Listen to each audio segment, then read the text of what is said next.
व्यक्ति श्रद्धालु आपको भ्रमित कर देते हैं कि श्रीमद् भगवद गीता अध्याय नंबर 15 के श्लोक नंबर 18 में गीता ज्ञानदाता कहता है कि मैं लोक वेद के आधार से पुरुषोत्तम प्रसिद्ध हूँ। तो वो भ्रमित करते हैं कि रामपाल इनकम्प्लीट ज्ञान देता है, 17वें श्लोक तक ही बताता है, 18वें में क्यों नहीं बताता कि उसमें खुद कहता है मैं पुरुषोत्तम हूँ।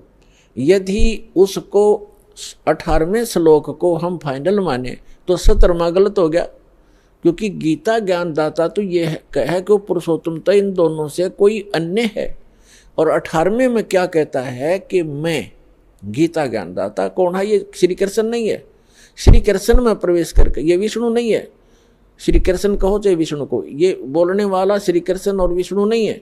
इनके अंदर इनका पिता जो सरपुरुष है उसने प्रतिज्ञा कर रखी है, 7वें अध्याय के 24-25वें श्लोक में कहा है, वो खुद कहता है गीता ज्ञानदाता कि मैं अपनी योग माया से छुपा रहता हूँ। ये बेबुद्धि मंदबुद्धि के लोग मुझे एज ए कृष्ण मान रहे होंगे, व्यक्ति रूप में खड़ा प्राप्त मान रहे होंगे। मैं कृष्ण नहीं हूँ, मैं व्यक्ति रूप में कभी नहीं आता। मैं अपने 4थे अध्याय के 9वें श्लोक में ये कहता है मेरे जन्म और कर्म दिव्य हैं।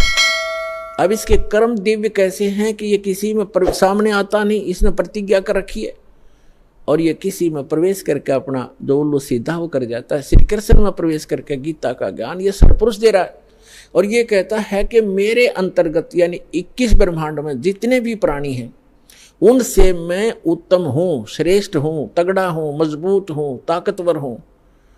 इसलिए लोक वेद में मैं पुरुषोत्तम प्रसिद्ध हो रहा हूँ। लोक वेद दंत कथा सुनी सुनाई बातें, इस कारण से मैं पुरुषोत्तम हूँ। 15वें अध्याय के 17वें श्लोक में स्पष्ट कर दिया कि उत्तम पुरुष है तू अन्य, वो तो कोई और है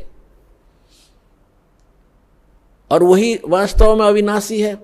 दूसरे अध्याय के 17वें श्लोक में कहा, अध्याय नंबर 2 के श्लोक 12 में, गीता अध्याय नंबर 4 श्लोक 5 और 9 में, गीता अध्याय नंबर 10 मंत्र 2 में ये स्पष्ट करता गीता ज्ञानदाता कि मेरे तो जन्म मृत्यु होते हैं, मैं अविनाशी नहीं हूं।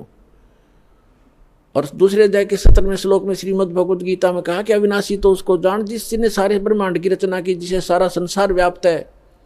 उस अविनाशी को मारने के लिए कोई भी सक्षम नहीं है। और अपने विषय में कहता है कि मेरी तेरी जन्म मृत्यु होती रहती है। लेकिन 18वें अध्याय के 62वें श्लोक में कहा कि अर्जुन तू सर्वभाव से उस परमेश्वर की शरण में जा, उसकी कृपा से तू परम शांति को और सनातन परम धाम को प्राप्त होगा।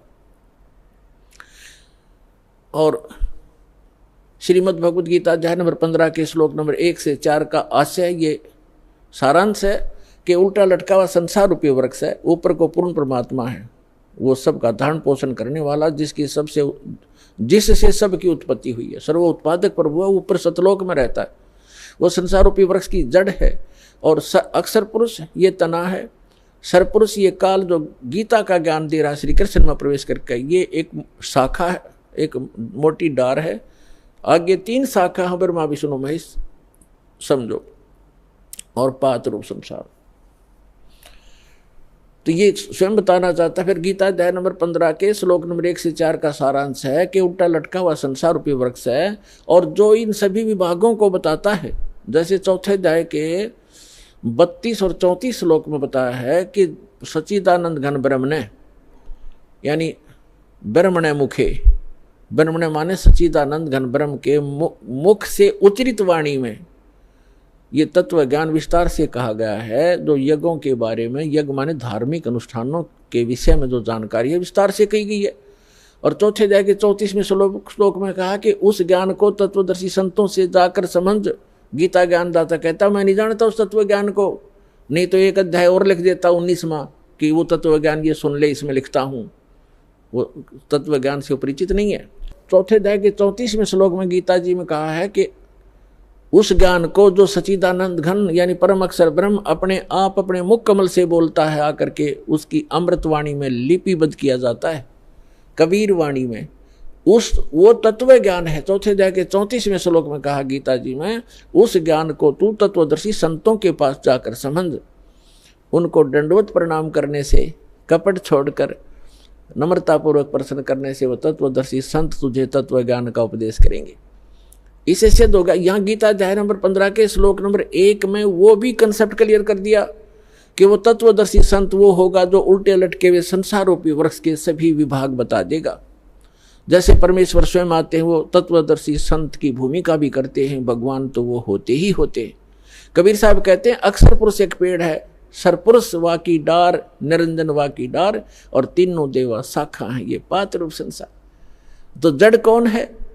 वो जड़ की ऑप्शन छोड़ गया परमात्मा, क्योंकि अपने इस दास को भेजा है कि जड़ ये कबीर साहब है, वो अल्लाह अकबर है, वो परम अक्षर ब्रह्म है जो जड़ है उस सारे संसार की। तो यहाँ ये भी बताया कि उस उल्टे लटके हुए संसार रूपी वृक्ष के सभी विभागों से जो परिचित है, स वेदविद, वो वेद के तात्पर्य को जानने वाला अर्थात तत्वदर्शी संत है।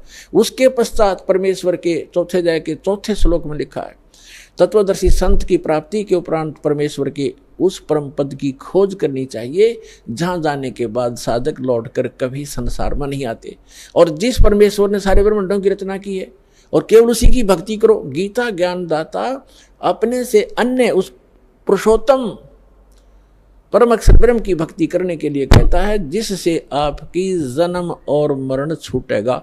7वें अध्याय के 29वें श्लोक में गीता ज्ञानदाता कहता है कि मेरे इस ज्ञान का जो आश्रय कर लेता है, यानी तत्वदर्शी संत की जो खोज कर लेता है और तत्व ज्ञान से जो परिचित हो जाता है, जरा मरण मोक्षाय यतन्ति ते,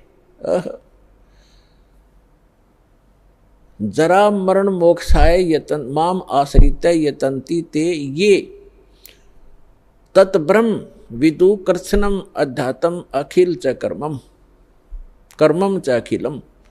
इसका अर्थ ये है, गीता ज्ञानदाता कहता है कि मेरे इस ज्ञान को जो आधार मान कर तत्वदर्शी संत की खोज कर लेता है, वो व्यक्ति केवल वो उस तत्ब्रह्म से और सारे अध्यात्म ज्ञान से और सभी कर्मों से परिचित हैं, जो जरा और मरण से छूटने के लिए ही प्रयत्न करते हैं। जरा माने वृद्धावस्था का दुख और मरण माने मृत्यु। इस बुढ़ापे के दुख और मृत्यु के दुख से जो छूटने के प्रयत्न कर रहे होते हैं, वे उस तत्ब्रह्म से परिचित हो चुके हैं और मेरे इस ज्ञान का आश्रय कर लिया है। उन्होंने तत्वदर्शी संत की खोज कर ली है। वो तत्ब्रह्म से परिचित हैं, सारे अध्यात्म ज्ञान से परिचित हैं और यहाँ सब कर्मों से परिचित हैं। वो यह संसार की किसी वस्तु की इच्छा नहीं करते। वो केवल जरा माने वृद्धावस्था के दुख से और मरण माने मृत्यु से छूटने का ही प्रयत्न करते हैं। अब 8वें श्रीमद् भगवद गीता अध्याय नंबर 8 के श्लोक नंबर 1 में अर्जुन ने पूछा, किम तत्ब्रह्म किम अध्यात्म किम कर्म पुरुषोत्तम। अब गीता ज्ञानदाता तो श्री कृष्ण ने पुरुषोत्तम मान रहा था, जय विष्णु, और ये तो कहता पुरुषोत्तम कोई और है। फिर भी जो ये तो अर्जुन की सोच है, किम पुरुषोत्तम। अब यहां अर्जुन ने पूछा कि वो तत्व ब्रह्म क्या है, वो कौन है जिसके जानने के बाद केवल जरा और मरण से छूटने का ही प्राणी प्रयत्न करता है साधक, और कोई वस्तु की डिमांड इस लोक की नहीं करता। इसका भाव ये है। गीता अध्याय नंबर 8 के श्लोक नंबर 3 में कहता वो परम अक्षर ब्रह्म है, यानी गीता ज्ञान दाता से अन्य है। इसलिए 8वें अध्याय के 5 और 7 श्लोक में गीता ज्ञान दाता कहता मेरी भक्ति कर, युद्ध भी कर और मुझ में आस्था रख, भावत रह, मुझे प्राप्त होगा। अपना मंत्र बताता 8वें अध्याय के 13वें श्लोक में, ओम इति एकाक्षरम ब्रह्म व्यवहारण माम अनुस्मरण यह प्रयाति तजंदेहम सयाति परमाम गतिम। मुझ ब्रह्म का केवल एक ओम अक्षर है, नथिंग एल्स, इसके अतिरिक्त कुछ नहीं। उच्चारण करके सिमरण करता हुआ यह प्रयाति तजंदेहम, जो शरीर छोड़कर जाता है, सयाति परमाम गतिम, वो ओम से मिलने वाली परम गति को प्राप्त होता है। ओम से क्या प्राप्ति होती है? ब्रह्मलोक मिलता है, क्योंकि ये ब्रह्म का मंत्र है।